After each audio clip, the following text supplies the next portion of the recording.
The Left Wing Backs coverage of the Carlow Hurling Championships for 2023 is brought to you in association with Talbot Fitness, Brendan Kavanagh Furniture, Corcoran Precast Tanks, Milano's Takeaway Btown, Connolly's Top Line Hardware, PFT Travel, Ray Whelan Limited, Earth Spas and the Arboretum Loughlin Bridge.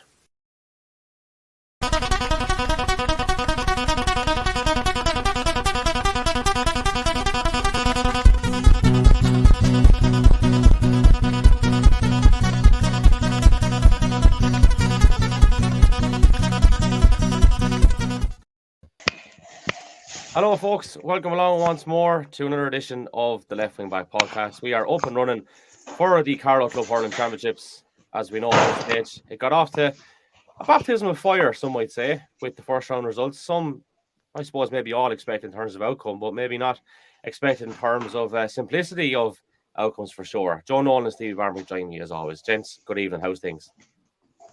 Good lad, all good. Well, lads, it's a fair indictment on how the quarterfinals of the football championship have gone in terms of the All-Ireland when we were sitting here during the Sunday game recording our podcast, which is obviously a hurling one. But they were very underwhelming. Probably not a bad place to start. I didn't really take much enjoyment out of any of the four games, to be honest. Like, the extra time was a bit of drama, I suppose, and the penalties with Armagh and Monaghan there. But just overall, lads, were disappointing enough, weren't they? Yeah, sure. There were, as you said, the penalties with Armagh and Monaghan. Armagh looked at they'll be knocking on the door, and that's 3 games they've lost on penalties. And look, you can say it's a cruel way to go out, and it is, in fairness. And like, I suppose the same as having to sack 2 penalties in the wind up. Look, that's their roles, and you get on with it. But I thought it'd be better this year. I thought that they'd be able to get over Monaghan. Running 67,000 of population, and by God, they maxed out on what they have. Like Vinnie Corey chanced his arm, left Kieran McManus off, brought him on, hits 4 points, hits 2 penalties, left top corner, right top corner. He'd have kicking him in all day if it went till now. He'd have still scoring, and the experience won it for him actually. Hughes, not Darren Hughes, other Hughes got 2 penalties as well. It's not a fine margin, still didn't practice penalties, but they're a fair team. Like, they don't get near enough credit. Their semi-final was against Dublin, I think, is it? Kerry and Derry. Yeah. And they're a tiny county, Steve. They're tiny, yeah. But geez, they're 85. McEnany hit the equaliser in Crow Park against Kerry. That's that time. They had a decent team. I think they might have won a league or lose the league to the Laois beat them in the league final in 85. I'm not sure, but they were. Even that time, they had McCarran's father was on a Nody Hughes. He was he an all-star in the backs and forwards? He was a character. We have a small population, but theirs not much bigger. There's some other quarterfinals like Kerry, probably, coming to be a form, the forwards that can hurt you. Clifford was kept quiet enough. Then, Spillane was at Adrian. Spillane hit a couple of points in the first half, 1-2 from midfield from Dermot O'Connor. Yeah. The Dubs today, then look, they took a bit of, I wouldn't say luck, but the Jordan number 12 was a Flynn. The goal was allowed right properly, I'd say, by David Goff going with the rules. That be a look at it went to get with him, maybe 4 or 5 minutes up at half time. They needed that, I think, because Dublin with Jack McCaffrey and Kieran Kilkenny coming off the bench were going to strengthen the job anyway. And Colin Baskell, I was only saying to Owen here, Colin Baskell is quite bad today so far. Next minute, bang, gets 2-2, man the match. I seen playing Ballyboard and St. Enda's and thought maybe his chances had gone to, he was on the team to be a rogue, and I thought maybe, this lad's chances gone to be a starter, but he was clinical today and has been decent all year. And Cork and Derry, Derry will go in under the radar in the semi-final. Look, they'll need to score more than, what did they get today, 112? Yeah. Cork has got a chance, didn't it? Yeah. They've come a long way. Cork had a great chance to win it. I didn't think it was going to be one-way traffic coming into it at the start. Obviously, we're a little bit biased as well, and hoping that they'd be, showing a good account of themselves. But they had their chance, Fair play to the cameraman in Crow Park who's at the spot, Nacky Barron and Jack Barron there beside Micheál Martin. The boys got good seats and whoever they got the tickets. Look, they weren't great. Now you're looking forward to the whole weekend, and we were playing junior there this evening, and there was no guilt in Leven there after 10 minutes of the second half. But we know well it was the second goal. He finished it off, and just Mayo corresponds on what there will be on the Sunday game. I seen with their lads going. They had no share. Killian O'Connor, these lads. He'll need more lads. Pádraig O'Hara he was kind of left home with the dry there. I thought the first half, just they were. It's hard to be carrying Dublin at the end of the day, and have to beat them. Probably to win All-Ireland. Dublin brought on some subs bring on Dean Rock with just kicking into injury time. He kicks a point or two. Incredible bench to have. You know what I mean? They're not going to go away, as they say. Absolutely, absolutely. Yeah. I think Monaghan. The one thing I'd say on them, I think I put in the group. Jesus, I never saw a team to get to a semi-final as under the radar as Monaghan. Like, considering the pressure maybe Corey was under at the start of the year. Fair play, it's a tall order the next day, but I'd say there'll be 31 counties shouting for him at the same time. But anyway, that's neither here nor there. Just a quick word on you mentioned Jordan Flynn there, actually. Cross Malina, his clubmate of his is actually in the house here only an hour or two ago. Brian Howran, who Joe you'll know from your time with Carlow Miners. Brian is actually kicking with Cross Malina and starting there for the seniors. He's going fairly all right, and it's one of them mad stories I was just thinking about, right? With people that go all different directions in life, whatever, be it, or go to Mayo, or go to Mexico, or go to fucking Australia, or wherever they end up, right? But, like, it's just gas, because if you're thinking about 10, 20 years ago, like, Jesus, the last place you think you'd end up is in Crossmolina, playing for the same club as Kieran McDonald, like, and it's just mad, isn't it? There's connections everywhere, like. That's the beauty of it, Kev. Like, you can go anywhere, and if you have been involved in the club, if it's in a club or you have a love of GA, even if you don't play it, an administration role in a club or a connection or a group of fans or whatever else, and it's worldwide, and it's you walk into a pub and Jesus, where are you from? All right, and what club are you near there? And it's like 6 degrees of separation. It's even less in the GA world, because you'll always know someone, or there'll always be a connection there. I think it's great. We had a health and safety officer in the corridor just could be 20 years ago, so a long time ago, and he was the last character. Is that the last Fair enough. And there's a fierce character, and he said he played a junior with us anyway. So we were in corner back, and the junior, and we were playing at the whole was Loughlin. I'll never forget, he got the spot anyway, walked across the goal, drew a kick on it over his hands, and struck the crossbar, over crossbar with it. And out she went. So, I know he went. Yeah. Brilliant. And just one other point on that, I suppose, going on a slight tangent. I watched the John McDonough final in Salou. Obviously, I was away for talk about bad time and booking trips. And I should looked at a certain window to book it in, Joe. But but anyway, the first thing that happened, there was an Offaly man behind me, and as soon as the full time whistle went, like, he jumped up. I actually bought my pint straight away, because it was like, fuck it, like, it was great crack going throughout the game, and there's more to life doing. And so then, lo and behold, before he was going, there was a pint landed back, like, and got chatting to him, and he told me, I think he was a Rhinos man, actually. And what do you call it? I name dropped you now. Sorry to dash your ego a little bit, but you hadn't heard yet. But I thought you might have. Yeah, well, he's definitely a Rhinos man if he was drinking pints anyway, I can tell you that. Very good. But yeah, look, that's the beauty of it. So let's delve into this club stuff, lads. I didn't get there again Friday. The alternator shit itself on the car, and the furthest the other car was down to Graiguecullen to watch Graiguecullen and Collection. So that was my option Friday evening, which left you, Joe, in Netwatch Cullen Park for Naomh Eoin and Mullins Rangers. Not forgetting Ballinkillen and St. Mullins last Wednesday, of course. And Stevie, you were obviously out with Naomh Breed and Ballinkillen. So that was our first round games. Now, I think the best place to start, in my opinion, would be with Naomh Eoin and Mullins Rangers, because although Rangers won this game by 2 points, 15-110, it was looking likely at one stage that Michael might just do this, and they had a chance to win it at the end, Joe. Yeah, cracking game. I suppose. Right, you expected a result, maybe. Right, Rangers. If you look at it on paper, right, Rangers have the 2 points, fine. But at one point in the first half, Kevin, it was 1-7 to 4 points in favour of Naomh Eoin Michael. Elements, like I said, if anyone read the report, they'll see that the elements were, I suppose, in play.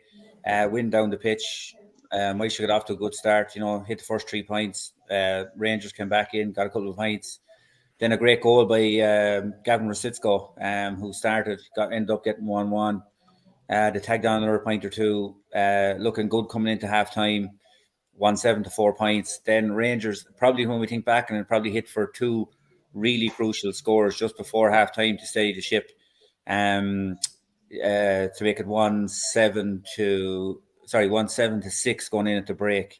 And I suppose the second half scoring kind of tells its own picture. Michael hit only for 3 frees in the second half, whereas Rangers made the most of the elements and pushed on. The end was very exciting, Kev, as you know. Again, game into injury time, 2 points in it. Colin Beck hits a dipping shot from the half forward line in.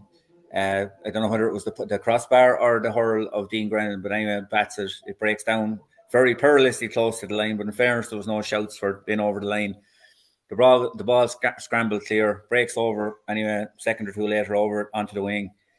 Adam Kenny, I think it was, crossed it across to Rosicko, who was literally a yard outside the small square unmarked, just in line with the far post. In fairness to the chap, he had to really stretch to get the pass. His hand was like right back. And he got it turned and pivoted in one movement and just struck it wide. He probably even had a little bit more time than he even realised. And on the puck out, then the whistle was blown. So an incredibly close match that Naomh Eoin could have possibly snuck in the end. Would it have been a fair result? Well, look, I suppose Rangers hit a huge amount of wides. I couldn't get the exact tally, but it definitely was up well into double figures. A lot of very poor shooting, but I suppose like Wayne Gretzky always says, you miss 100% of the shots you don't take. So I suppose in one way it shows that they were, that they had chances in the game. Interesting to see, I suppose, from the game point of view at the start. You definitely 2 kind of changed teams. We mentioned there, I suppose, in our previews that we were doing about some of the names, maybe particularly for Naomh Eoin, who we might have thought featured this year, like Martin Dial, Ross Smithers, there was Jack Kavanagh, lads like this, Michal Mullins and so on, who weren't there, Declan O'Brien, so on and so on. So definitely a lot of new faces for Michael, which was good to see, and they look like they have a good future there. Rangers themselves were missing a few key men as well. Evan Keeley was out, John Nolan was out, Fiacre Fitzpatrick was out, Michael Dial was still away. I think he's available again this year. So they were missing a few as well. So it was, kind of probably a good opportunity for Naomh Eoin to maybe sneak something out of the game. I suppose, look, Naomh Eoin, they're developing a new style of play, or not a new style of play. They've been at it a while now, but it seems to be working for them. I think last year they were caught in between what to do, whether to go long. They were playing a third man out midfield. They kind of had, mix and matches kind of. And I think last year as well, there was kind of a panic in their game from game on game in terms of their team selection and maybe their style and how they played. And I thought what I saw the other night was they were very patient. They still made mistakes. Like when they look back at it themselves, they'll see that they left scores behind them when maybe they should have carried ball. Other times, again, when just taking the wrong option, maybe not giving a pass, etc., or carrying the ball a bit further. But it's definitely a sense of development for them. And to me, they have definitely, I won't say gone up in my estimation. That's the wrong word. Michael are always high in my estimation, but I suppose their chances and what their impact will be on the championship this year. Definitely, anyone who was in at the match the weekend would see a different, maybe Naomh Eoin than we thought maybe we might see at the start of this year's championship. That's great to see. We need Naomh Eoin back, and I suppose whenever we do a preview on all known form, the all known form is I don't really take Mullingar Cup much into it. So it's nearly like you have to go on the most recent championship and just see what the additions are like. And on that basis, like, I am quite happy to be wrong. It happened one time before as well. I remember I'm only talking, but like I'm delighted to be wrong in this instance, and hopefully it's not just a flash in the pan. Like, the big thing for them, I suppose, Joe, would be to build on it, wouldn't it? Like, and I think so. Coming now, like this Thursday night, or maybe we'll just talk about it. Like, they're Yeah, playing well, themselves, aren't they? Yeah, well, it is like that's it. Like, I suppose that's exactly what it is. It's like maybe a prelim quarter final, like, in one way, like, in terms of, probably, look, realistically, you might say that probably when we talk about it a little bit later, maybe that, say, Mullins and Bagenstown and maybe Rangers haven't got over that scare, and maybe with a couple lads come back, might be the three stronger contenders for a semi-final place. And then maybe that there's maybe Ballinkillen and Naomh Eoin and Naomh Breed are probably in the mix for the other one, given where we are with our personnel and with different things, different things at play for all three teams. So I suppose it's a big fortnight, or a big 2 to 3 weeks coming up, because a couple of those games will be played off, you know what I mean, in terms of where teams maybe think that they can target a win against other teams. I suppose, look, just I suppose on that, like, the game the other night, like, I mean, look, from a Rangers point of view, they'll be a little disappointed how I just thought they lacked a little bit of I suppose, not energy, that's the wrong word maybe, but they lacked a little bit of sharpness. Like, some of their wides were from poor positions, which they normally wouldn't take on. Some very rush shooting as well, uncharacteristic shooting from them. Like, defensively, they were well set up, and I suppose I still think that I talked, just thinking back on the game as well, like that. Rangers needed big players to step up, and I think one of them that it wouldn't be unfair to mention, particularly on the night, was Kevin McDonald. He was simply outstanding. I think people were talking there after last week's game, intercounty level, about Cathal Mannion and his influence on the game for Galway, in terms of how when he's loose, the impact he could have, and how Tipperary didn't pick him up, and the amount of ball possessions he had. And Kevin McDonald was that player for Rangers last or the week, or the match there. If wing back, I suppose he was defensive, had to play defensively, and I suppose in the first half more so with the breeze. Towards the end of the first half and the second half, he was simply outstanding. Every ball, and I mean every ball he got on, something came from it. He scored 3 points from deep, set up a lot of play, covered a lot of ground. And probably looking back on it, maybe Naomh Eoin, when his influence was growing, maybe should have made sure that he was, picked up, in terms of that, nearly to man mark him from that deep position, because he was able to hurt them so much from there. Like 3 points from play from 5, and from that middle third was a big thing in a game like that, But look, it was a decent game. I suppose I said one thing I was thinking about, like, is that with Michael or Naomh Eoin, that they seem to have a little bit of beef, and they maybe need more beef. It was an interesting point, again, from another podcast, that I think it was to do with Waterford and Galway, and one of the Galway players, when they were going to play Waterford a couple of years ago, says, like, we've no beef with these lads, how are we going to get an edge? Do you know what I mean? Mm-hmm. And I think Michael, to push on again, they need to have that edge, or they need that something to keep driving them as well. And they had that, I think, at the apart from the hurling, they had that little bit about them at the weekend, and they maybe need to develop that. You know what I mean? To maybe build on that kind of mentality that that I won't say that we're written off, or that people don't think we are what we are, and to use that internally to push them forward, as well as what obviously they're doing as well. But yeah, certainly a good game, Kevin, and it was a lot closer maybe than we were envisioning before the start of the championship. Mm-hmm. Yep. So don't be vegans, Michael. Go for the beef. Yeah, Stevie, I'll chat to you just in relation to Friday's game, obviously, with Naomh Breed and Bagenstown Gales. I didn't know how vested of an interest you had in this at the time or whatever, but how did it go? I mean, like, it's a high scoring affair, but it's also a heavy defeat for Naomh Breed. Talk us through it. Yeah, I suppose last year, the town, I'm guessing, had about 12 of the county final team starting. Beanie is retired, I think. Not playing. Andrew Casey, JP Tracy, they weren't playing. So we had Shane Kerr and Tyke O'Neill coming up on minors. They started. First 10 minutes was Bangison slightly on top, hit a few wides. It was frees. Like Craig Doyle still got I think 6 frees over the hour. Missed maybe one early on. Probably got the rest of them after that.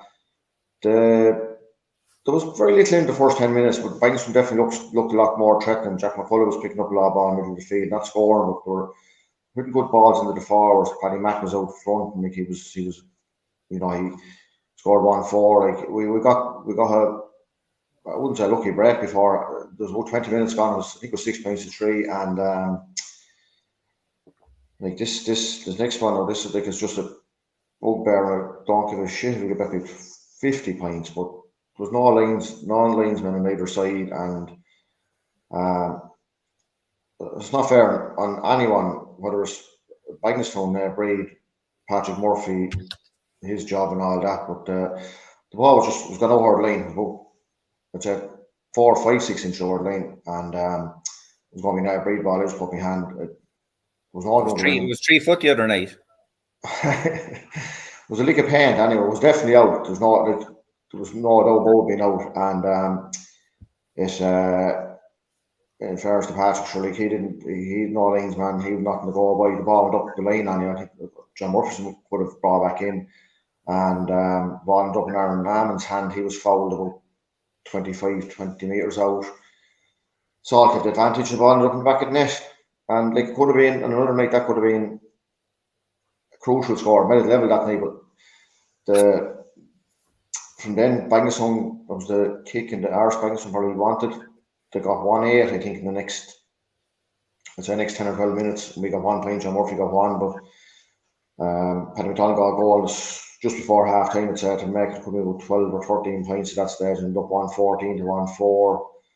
Like they were playing with a good breeze, but the breeze was kind of diagonal. It was definitely favouring them. And start second half, like we didn't even get a chance to get any bearing in the game. First ball went in, landed, broke down to Jack Doyle, and buried it, and that was 2-14 to 1-4. And then Mikey and Aaron come back from playing with the county. We had him played one game the whole year. That was last week along Wexford, and they're hoping these guys were going to Henley, and they did. In fairness, no, Aaron got 2-2, I think, got 2-3 in the night. Mikey got a great goal. He got the ball 40 metres out and took on a couple and buried in the top corner.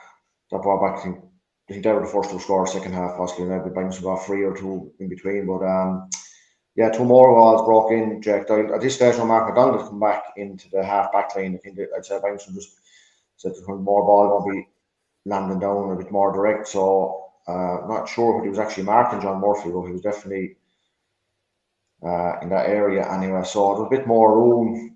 Both half back lines. 2 balls ended over our half back line, and full back line broke down. There ended up in 2 balls from Jack Doyle, so he got 3 or 3-4. Once Bangson kicked on, Danny Doyle the first half. Once they got the after our goal, like they hit everything there. They wouldn't sit here wide for the rest of the half, and they'll be pushing on. Like they were in the county final last year. Tyke O'Neill was unlucky at a chance of a goal. It's sometime before half, possibly before their first goal. He ended up in about 25 metres out and just didn't get the control. If he had, it would have been interesting to see. He wouldn't really have him pulled down for a penalty possibly, but making his debut done well. Shane done okay, now he got a second yellow okay, and I couldn't actually remember the first one when he got it, but he definitely did get it. So he got sent off about quarter now to go, and got a couple of injuries then as well. But Bangson looked very decent, I thought now, and got a good spread of scores. They're probably 7 or 8. Robbie Kane come on actually. I haven't seen much of Robbie Kane hurling now. He hit 2 cracking points. So he'll be looking to be in the mix the next day. So yeah, like we're saying about the Bulger Cup. Well, you could go the opposite of what you're saying. Take no heed to the Bulger Cup. Like Bangson played well in the Bulger Cup. Cian Guider's back there. Jay Small is back as well. So there's a lot of options. Jay Small didn't play last year. I don't think he played very little. Didn't play at the end of it. I don't think. So they have options there. Paddy McDonald was probably the difference for when the game was in the melting pot. I think he had 1-4 there. He all that scored in half time. So Jack McCullough mopped up a good bit of ball the first half, and delivered it fairly well. So look, they'll be happy to 2 points on the board. We'll St. Mullins on next week, and Bagenstown have Munster Rangers, I think it is Thursday night. Yeah, we're out in Fenn again now on Friday night against St. Mullins. So that's going to be daunting prospect after what Joe said. I know he hasn't said it in the podcast here yet, but from the other night. So look, we're going to know what you're going into there. Mm-hmm. Should we talk about the Linesmen next, or do we talk about the game from Wednesday first? Maybe we'll just wrap up on Wednesday's game, Joe, and then we'll talk about maybe this Linesman issue with a caveat of a funny story to come at the end of it.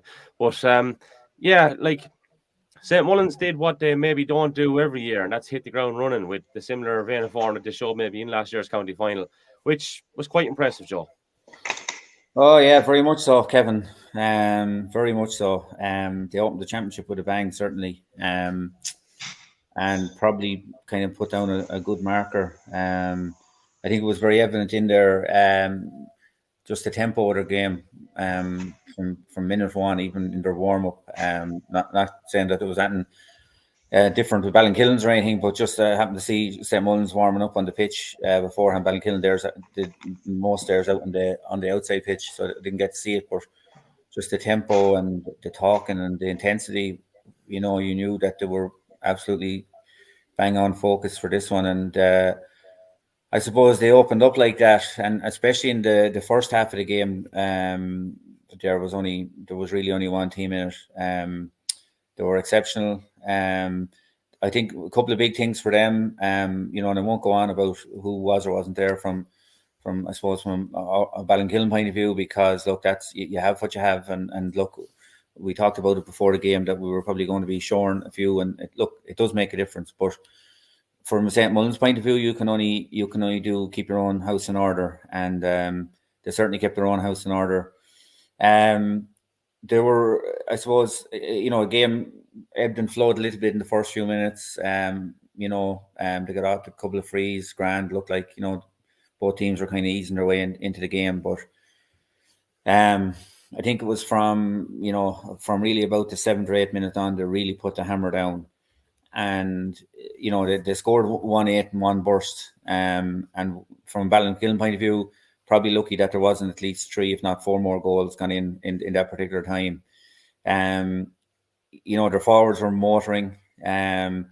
Look, you have any forward line there where you have James Doyle, Mouse, you have Paddy Boland, you have 3 inter-county forwards at the top of their game, in top form, coming off, I suppose, a high. It's just so hard to manage them.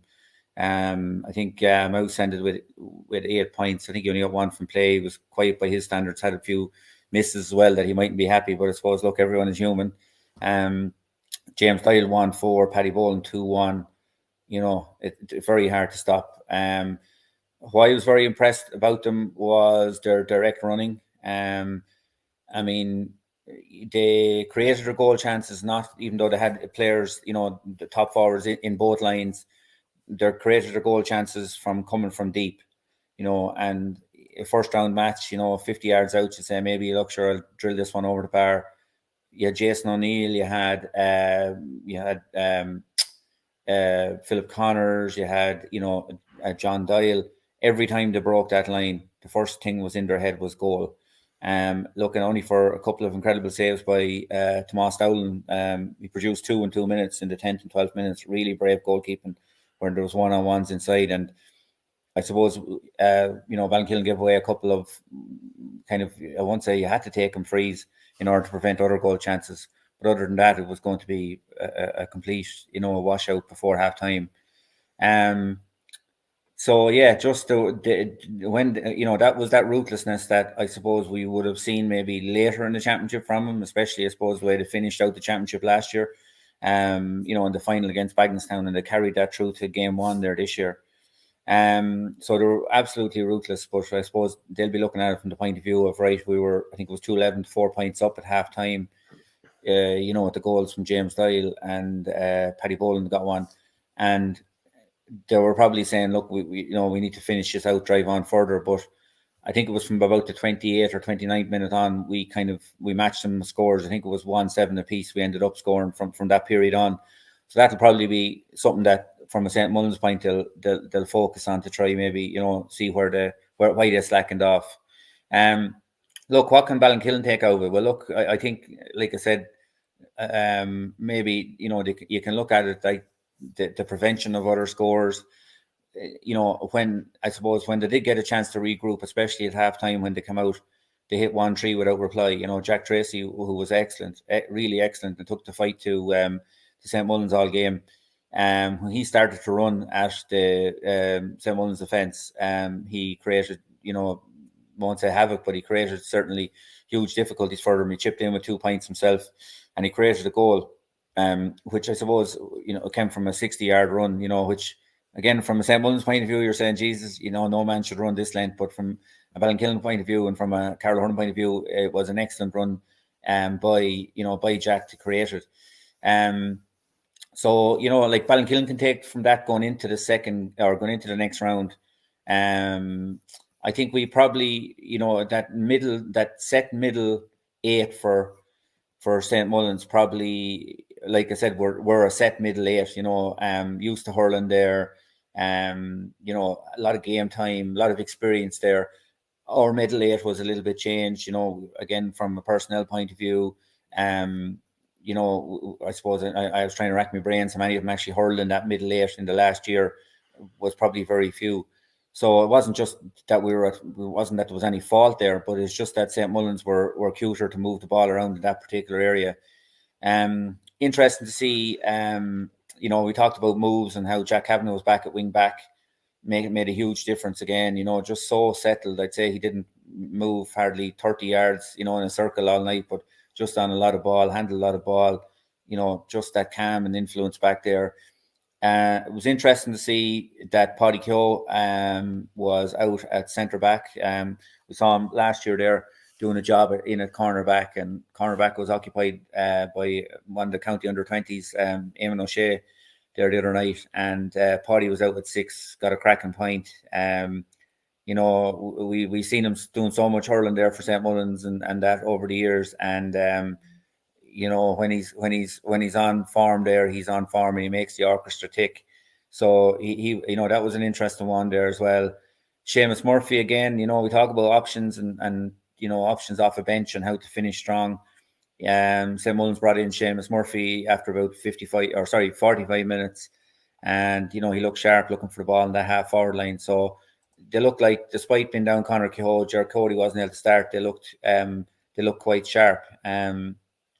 Look, if I am a Ballinkillen person, but I'm saying it as an observer here.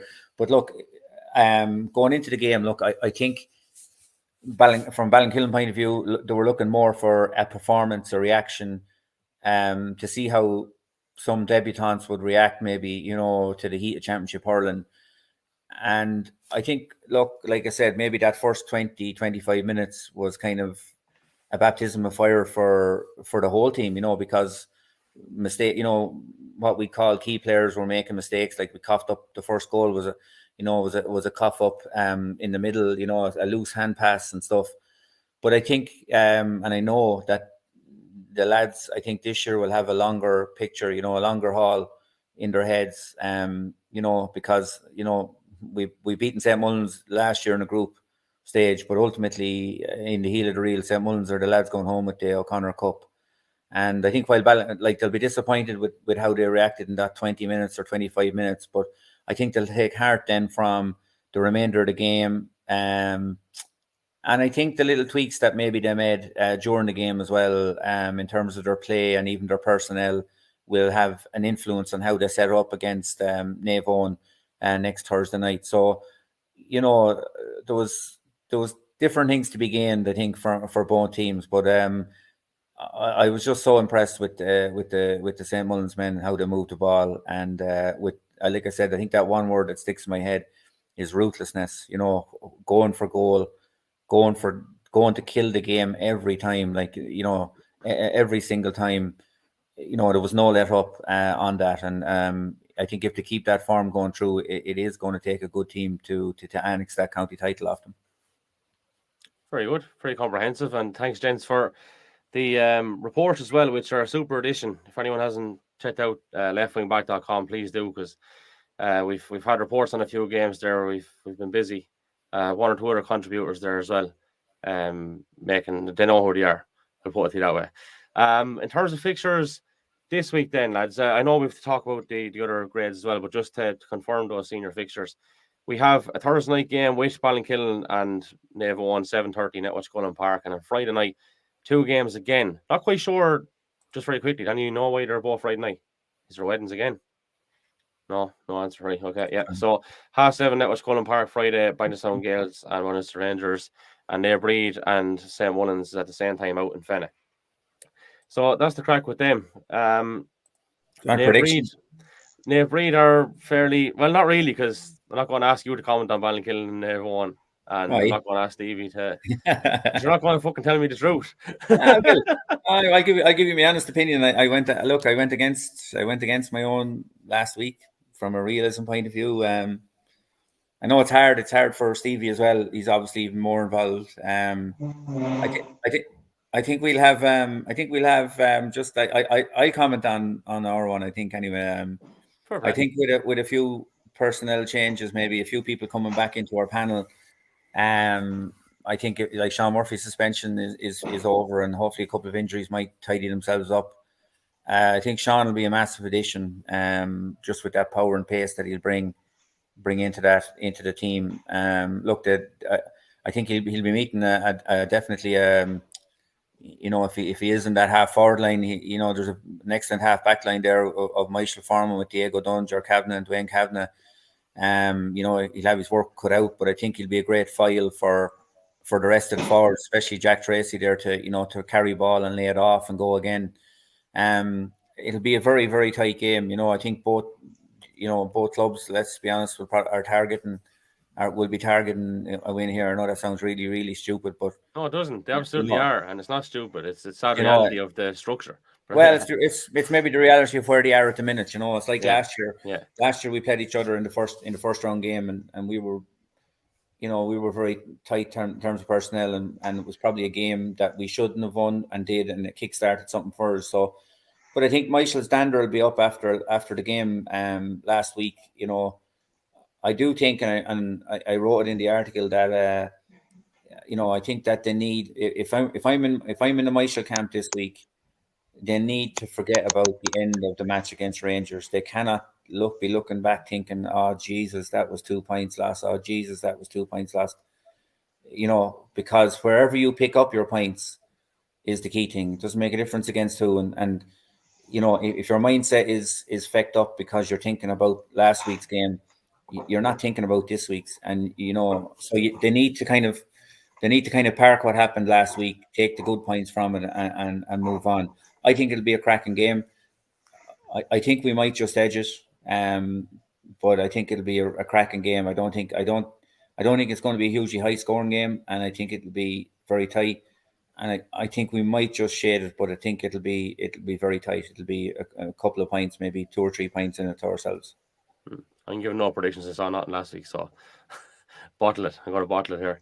Can I just get in a word on the other 2 games, Joe? Just unconscious of the timers. I want to keep it to 50 minutes. I'll go. Yeah. I didn't see Bagnstown Gales. Obviously, I was in at the Rangers and Naomh home game. I'm going to put a caveat here. I think Bagnstown will win, because I think if the injuries and the different things haven't cleared up for MLR, I don't know whether they're going to have the depth to take on that Bagnstown panel, and maybe with the scoring power that they have. Not saying, look, MLR have plenty of scoring power and missed a lot of chances as well. They'll look to sharpen up there. I just think this might be one that Bagnstown have the edge on them again. But again, it'll be, I'll go with Bagnstown here by, again, 2 or 3 points. And probably St. Mullins, I'm guessing. And St. Mullins. Not to be disrespectful, but you'd be thinking. Steve, in a word, I won't say you're 3 winners. I'm not going to get you to talk about St. Mullins and Naomh Eoin, but the other 2 games, you're 2 winners. Yeah, the Btown, Mullins Rangers game, obviously seen Btown up close and personal. Be interesting to see how they do go on in a tighter game. The game was 10 points in our game. I went from, I said, in that 10 minutes the game was gone early before half time. Before the Btown probably hit a few wides and under pressure, and that they started scoring when they were on top, and they need to stay doing that against Mullins Rangers. And as Joe said earlier, Kevin Mack has to be kind of kept to his defensive duties rather than being a creator. But I'd be interested to see how the mix of the likes of Paddy McDonald, Jake Doyle, Danny Doyle, all these lads with pace get on. Will they be bottled up enough? Calling it, just it's a 50-50. We have another draw in Carlow. I might have draws and Rangers and Sam Mullins. I'm going to go for a draw just for it to be sitting on the total fence. Now that's honestly. Bangson or Ballinkillen and Michael definitely Chucho will be a help anyway coming back. I'll give Ballinkillen a nod slightly, but Michael need to back up the game the other night, and as Joe said, forget about the loss itself. This is basically if whoever gets 2 points in this is that 1 foot in the semi-final, so I think we should have so many players that are at the one, you could mark this lad and that lad, and another lad will pop up. There might be household names, the likes of John Michael Nolan, need to be getting more of him now. I think, again, he needs to be dragging them over the line against Ballinkillen if at all possible. You're talking about county players bringing their form back in, and that Diego Dunn is good to see him back in the half back line. He's on the fringe of the county panel there as well, so. I'll give Ballinkillen a slight nod, but won't be a whole lot in that. That's the kiss of this first, though. I'm just going to grab results from the weekend, lads. We've given the senior ones, obviously, but in the junior there this evening, Mullins Rangers 119, they breed 3 points. Steve, you said you were down at it for a while and had to come away. Carltown 217. Naomh Eoin 211. That's a great win for them, in fairness. And yesterday, intermediate hurling championship action, Btown Gales 115, Naomh Eoin 16 points, and Mullins Rangers 314, St. Mullins 222. I believe Oisin Ryan scored something like 212 or something. I seen the Nash set up, and then Alan Whalen got 112 for Btown against Michael. Yeah. Burn Rangers scored 332 tonight in the junior against Ballinkillen. Yeah, thanks for bringing that up, Stevie. I know. Well, we conceded 119, so I can feel the pain. That's very good, shooting, lads. Regardless, 332 is fair shooting. Sorry, no, Joe. Yeah, I'm not rubbing it in, but it is. I know he's there. Yeah, that's it. I know. You may go back, lad. You may go back. No, but I think in fairness, they're after backing it up now a bit. Burn Rangers, they've they had a good win, a big scoring, high scoring win against St. Mullins the other week as well. Probably going on form at the minute. I know it's very hard to pick form at the minute, but Mullins Rangers and themselves it'll be a nice little affair in terms of seeing. They're probably looking at the two strongest teams probably at the minute, from going on results so it'll be interesting to see when they meet, because so far Burn Rangers have just been putting up very impressive scores, so that'll be an interesting fixture. The other game, Killam Donegal again didn't go ahead. We pass on our condolences to the 3 fixture tomorrow night. It's tomorrow night, is it? Okay. Yeah, it's on 8 o'clock tomorrow night. The other thing I want to mention, lads, is Btown's Fela Heroics. They got to the semi-final of football, I think, yesterday, and lost out then. But they won the hurling there last week, and that was serious going. We had the episode recorded beforehand, so we'll give them a big show. That's remarkable stuff. Mick Lillis's lad is some lump of a fella for his age, boys, and he looks like a good lad with a good paw as well. Haven't seen him play now, but Mick had a few photos up there and catching ball out of the sky.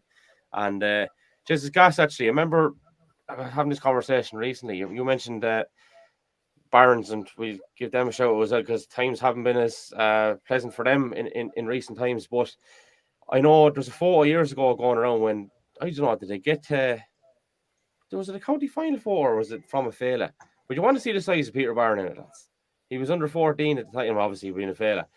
A full grown man at 14, and I was thinking back to the following year he played in Crow Park for Aaron's Own. It's mad, like some of these lads are just giants at that age. Like Sean Whelan was another one, Stevie, with us, like just fully grown man at like 13 or 14, you know. And even yeah. Really? Yeah, and even if you look at some of them minor photos from years ago, they look like, jeez, lad, they could pass for 30 or 40. Maybe some of them were. Yeah, well, I tell you, get Pod Ryan on and ask that question about 30 or 40 and He's just due on. Hey, Stevie, they might even pass for an early over 35 player. stop. Normally over 35 where you don't have to be over 35 or even 25. Well, I know, lad. All I know. That's this has been recorded here. There's yeah, for trend and verification purposes. Just saying, like we got someone was in touch with me and said something about the what do you call it, Rangers and Meister game the other night. That was a debated score.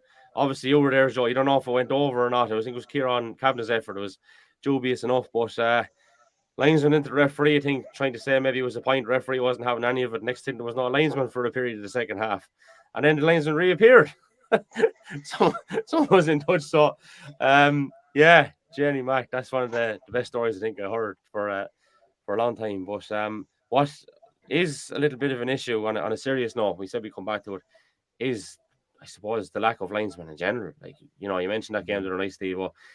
Your chairman, Joe, was linesman in one of the games last year. Steve, you probably done the line, say, for one or two games. And I know I'm kind of half sniggering at it, but sure, it's not funny really, like, you know. Well, I done it last 2 years ago. We were in under 20B final and in Dr. Cullen, and I'd done the line. We needed one from each club. I done it in intermediate semi-final 2 years ago against Mullins Rangers. I was on one side, and I remember David Brennan's mother shouting down something about a line ball or whatever. Why use the Ned Reid lad down the line? And I says, look over the far side, because Pat Hickey was down to the far side. And we were asked before the game, one of each club to do it, and we done it. And that was, you know, so it was like the other night. Like the goal we got, right, it should be an line ball, but if that game had been a 1, 2, 3 point game, the difference between someone going into a semi-final and not, like I didn't know, like murders. Yeah, 5,000 in Dr. Cullen 2 weeks ago, Placid Rock, and everyone is talking, everything is, you know, we're all in positive a happy, about the hurling, like positive, yeah, that's the word, sorry, and then for that like to happen, I you know, it's happening too. This is going on and off. Right, I know you go down to the junior tonight, you know, Shane Foley's there and he one of umpires, lads off either end go. There was one, I think there's one at each end that was grand. You know, the line, we're all the one line, like, okay, he was calling it, there was not coming much of an issue in a junior match, but it's a thing that can be prevented, because it could create a problem. Like, suppose that happened Thursday night with Ballinkillen and Michael coming up. You know, where so the winner that's going to be 1 foot in the semi-final, but the other's going to have 2 feet over it. Like, you know, that's the thing. It's apart from even the score, Stevie. It's like, you know yourself, a lad get a belt or something, you know, insurance, or, you know, there's other repercussions. Like, you know, I'm not saying, look, that happens regularly, but it's something. I won't say an accident waiting to happen, but it's just probably, like, do we go with the idea then, like, we've 3 standalone fixtures again now? Now I know there might be mitigating circumstances, there might be weddings and so on. That can happen on any given. Yeah, last week now the games were changed, I know, for different reasons. This week I don't know. I actually don't know. I mean, a double header, you get a double header or whatever, and you have a team then in there, and you have a team of 3. You have 3 refs. You have 2. You know, one will do the line for the other, and the other ref. If you get me. And you have it in Dr. Cullen. It's a good setup. You have your officials. There's no disputing. You know, there's eyes on everything. Whereas in Fenna, everyone's on the line. Like, there's no. Yeah. There's definitely more on the line in Fenna than there is in Dr. Cullen. That's a fact. That's so. There could be a bit more heat on the line then as well. In Fenna, and then trying if there's no one doing the line. No, in fairness to the night, there wasn't a word off either line or the crowd behind. Only the ball was definitely out, and perhaps Murphy can't call it from 50 yards away. And again, by the way, none of us here we're not actually criticising officials or lads who do it or anything like that. We're actually saying, could we get more? Do you know what I mean? It's not a criticism of anyone doing it. It's actually, and the lads who, by the way, the lads who do, like we said, you mentioned Billy Fanning was on the line with Johnny Murphy the other night, Shamey Doyle, just trying to think of, look, you'd be here all night naming referees, but all them lads, they're out probably not every night of the week refereeing as well. That's the thing. They can't be everywhere as well, but I think for your premier competition, your senior hurling, your senior football championship, I think you try to prioritise that if you can possibly, that there has to be officials at them. It's like you go to a division, or it used to be anyway this way, it's a long time I was at anyway, the Premier League soccer, the Premier Division soccer in Carlow, like when refs were plentiful and that, like they had linesmen, you know what I mean, officiating at them. They were kind of years ago, they used to be a step above. It's not right, Steve. They used to have, or for big games. For knockout, for semi-finals or finals in cups. I mean, for over 35s, like we were playing up that time in Vale, you know what I mean? Carry Knocky to the game, then he'd owe you in the game. Yeah, but you know what I mean? It's in different standards. But the same, do you know what I'm saying? In terms of even in other sport, that's a fact. But in other sports, like your premier, if it's your premier competition, they do have the officials. And I know, like I said, it's not a criticism. It's not a criticism of Carlow GA. It's not a criticism of anyone involved. It's just if it could be, I think, to be fair to the players and the clubs, and to take the heat off of. You mentioned, say, Stevie there, or I remember like Brendan Lean did it. And people shouting in, and Brendan's calling it fair. Like I even at a minor game, I was down. I won't mention the club last year, and calling balls and getting abuse, and you were calling them honestly. I turned around to one, I think it was a parent, and said, "Look, I'm not going to cheat any 16-year-old chap out of a ball that's over the line, right or wrong." I said, "I'm not that type of person." And any of the people who are doing these lines are doing them honestly, but you're leaving yourself open when you have a connection to a club. You're leaving yourself open for it to become a flare point or an incident or whatever else. And I think that's as much as anything as well, especially if the person, like if it's Stevie or if it's someone who's connected in the club or Brendan or whoever it is, you're leaving yourself even more so because you're seen as being, so connected and so involved in that club as well. So, look, maybe like I said, we did have, by the way, we did have linesmen in, Dr. Cullen for the match in the matches that I was in at there last week. There was, in fairness, linesmen at both of them. So maybe for next week, it might be something that might be rectified. We'll see the match above in Leitrim, Joe. There around today. The referee turned the ball to start second half, and a lad in a pair of jeans or a slacks trying to stop the goal. Blanket defence, a cousin of my own Mick. Corduroy defence. Corduroy defence, yeah. Didn't make I remember, lads, I remember years ago playing a junior game against Kilbride. I was only a chap at the time. Boy, Jesus, lad, it was a baptism of fire. But there was a bit of a scuffle started anyway near the sideline, and the rooster was actually doing line, and the flag in the whole lot. The flag hit the ground, and Rooster was trying to defend himself, and I think he hit the ground shortly after it, actually. But yeah, talk about like that stuff. I mean, yeah. Oh Jesus, no, it is an issue, but hopefully it does. I think it will. Look, I think it will. Yeah, I think it. Lads, any other business there? Have I forgotten anything? I think we've given fixtures and everything. Carlowtown Intermediates play at Rangers next.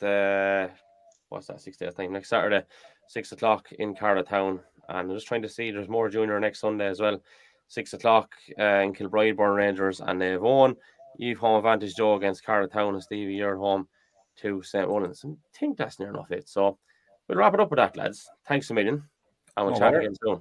Take it easy. Just tonight there on the junior below in the softball, Eddie Cody was playing, John Cody and Alan Brennan were playing, and Darren Kavanagh were as good as any before. They were probably for the standouts there tonight in that match. And there's a fair lot of hurling miles in the clocks there. Great, isn't it great to see it? Isn't that what sport is all about, lads? Like, I know what age Eddie is. Eddie 40 would he be? 41, I know. But like great. We're all nearly 40 this stage, Joe. I'm getting near 50, man. So, but like isn't it great to see the junior or whatever grade that? And I actually think, would you believe it? I think COVID, in some ways, gave us a little maybe new perspective on stuff. You got lads back involved, maybe not Eddie now, but other lads. I was back talking in. to John Cody actually at the Carl Offaly game in Carlow. He said he was after moving back home. He's built down there, so he said he was going back down a bit. And Alan Brennan came along and we were talking around because there was a ball dropped in the second half there. Alan was in the goal the first half and he moved the second half, and the two were all over. So yeah, it's great. But look, it's what keeps it going. The junior, it's been verified. There is a shield in it. Great. Now, Oh, brilliant. yeah. Now, so there's no escaping now. There's no end to it. It's hard. What did I say? It's hard to get out of it than get into it. Yeah, it's like the Sopranos. I thought I was out and they pulled me back in. Yeah. Jesus Christ. Hopefully nobody's carried off on it. Anyway, lads, we'll leave it at that. Thanks a million. Yeah. The Left Wing Backs coverage of the Carlow Hurling Championships for 2023 is brought to you in association with Talbot Fitness, Brendan Kavanagh Furniture, Corcoran Precast Tanks, Milano's Takeaway Bidnestown, Connolly's Top Line Hardware, PFT Travel, Ray Whelan Limited, Earth Spas, and the